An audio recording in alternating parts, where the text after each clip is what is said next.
she came to this country because she couldn't get health care in Canada, and then moved her family down here for the same reason. So this business is called See Canada, see how well they like. You call them, you talk to them. They give you an honest answer. The answer is no. As far as adding new employees is concerned, we just can't think about doing it. I just talked last night to Ed Feld. Some of you know him. He has Feld from healthcare in this area. He said, Rich, healthcare for my employees is if they hit me with that 8%, that's my total profit for last year. I'll be out of business. There goes another part of your healthcare out of business. So I just want to say we were with the group that went down to Zach Space's office to call on him on July 15th. And he wasn't there, but there was somebody there. We wanted to lodge our feelings in his presence. He has lots of votes against his House Merit thing, or he's going to lose votes in his constituency in this area. And many of you were at the Columbus meeting on Saturday, where there were 10,000 people there sitting through an hour and a half of rain, or an hour and a half, scorching sun, about a half hour of rain. You know that those people feel exactly the same way. Thank you.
Time for a new voice in Washington. We need to get out there and vote. We need to talk to our member of Congress. We need a voice that will have less government, less spending, more jobs, and adhere to the Constitution. As was mentioned, the 10th Amendment reserves to the states the rights to make decisions. We are supposed to, by our founding fathers, have a government that's limited. And this is an expansion, just like hate crimes, into an area that states and localities have the ability and the knowledge to legislate and legislate effectively.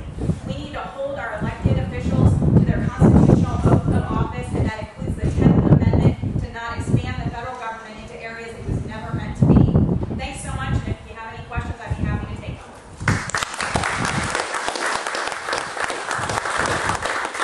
I have one. I keep hearing that they don't read the bills when they sign the bill. Is that true? And if it is true, why can't we make people sign pledges that you're our representative, you will read the bill before you will sign? Well, there's organizations right now that are trying to get members of Congress to sign that pledge, but if you look at cap and trade or the stimulus, you had hundreds of pages of amendments added in the middle of the night, 3 and 4 a.m., that nobody legitimately had the ability to read because there wasn't enough time.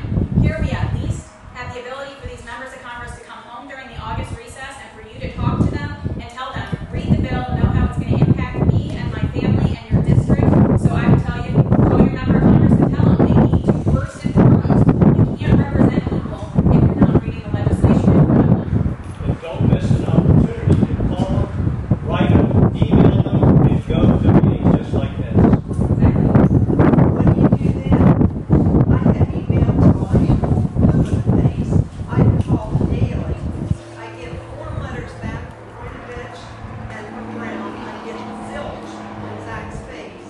Get behind their I am so opponent frustrated. and make a difference, because 2010 is a watershed year. It's a year where you can make the decision and you can make your voice be heard in Washington and say, we're not going to tolerate this, and what you're doing is not representing our district, and you're out of there, and we don't care that only 10% of your money, less than that, comes from the 18th district. We don't care that you're bought and paid for by the House leadership. We're the voters, we're the voice, and we're not having you there any longer. 96% of the time, Zach's face has voted with the Democrats. 2% he's abstained. 2% he's voted otherwise. That space got $14,000 from Nancy Pelosi for his cap and I trade told vote. him that on my last conversation. Look at the Columbus Stick Dispatch. a fork in you, you're toast.